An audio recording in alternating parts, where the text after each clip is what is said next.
12 থেকে 24 জুন মধ্যপ্রাচ্য থমকে দেয়া 12 দিনের যুদ্ধ। যে যুদ্ধে ইসরায়েলের প্রারম্ভিক হামলার পর ইরান দেশটির উপর হামলে পড়েছিল প্রায় পূর্ণ শক্তিতে।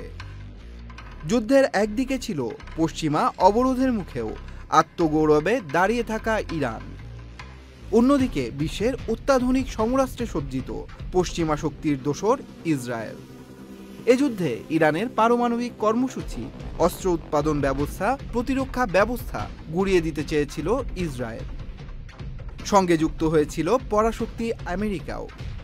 তবে সব প্রচেষ্টা নস্যাৎ করে মধ্যপ্রাচ্যের মুসলিম অধ্যুষিত এই দেশটি তাদের তৈরি অত্যাধুনিক ক্ষেপণাস্ত্র ব্যবহার করে পাল্টা আক্রমণ চালায় ইসরায়েলি ভূখণ্ডে, যার ফলাফল ছিল ভয়ঙ্কর। ইউরোপ, আমেরিকা অথবা পার্শ্ববর্তী দেশগুলোর সহযোগিতাতেও যার মোকাবেলা করতে পারেনি ইসরায়েল। ইরানের এই আক্রমণে যুদ্ধের মাঠ থেকে হঠাৎ প্রস্থান নেয় ইসরায়েল এবং আমেরিকা।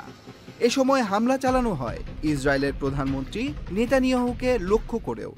অপরদিকে ক্ষতিগ্রস্ত হয় ইরানের পরমাণু স্থাপনা, সামরিক স্থাপনা ও বেসামরিক এলাকা। এই যুদ্ধের কয়েক মাস পরই ইসরায়েলের সঙ্গে যুদ্ধ যে কোনো মুহূর্তে আবারও শুরু হতে পারে বলে মন্তব্য করেছেন ইরানের প্রথম ভাইস প্রেসিডেন্ট মোহাম্মদ রেজা আরেফ।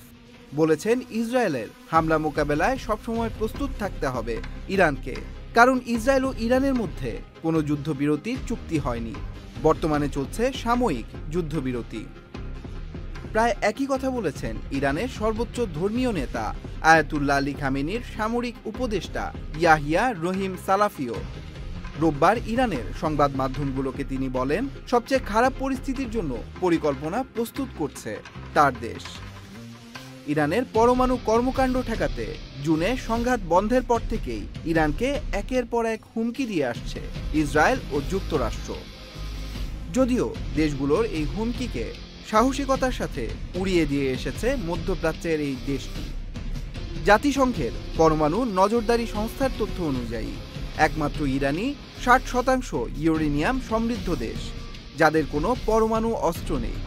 পরিস্থিতি বলছে, আবারও পশ্চিমাদের হামলার শঙ্কা থাকলেও ইরান কোনোভাবেই তাদের পরমাণু কার্যক্রম বন্ধ করতে প্রস্তুত নয়। একই সাথে ক্ষতিগ্রস্ত হওয়া সত্ত্বেও নিজেদের অস্তিত্বের প্রশ্নে কোনো মতেই আপোষের পথে পা বাড়াবে না দেশটি। Tanmoy Mahmud, channel I online.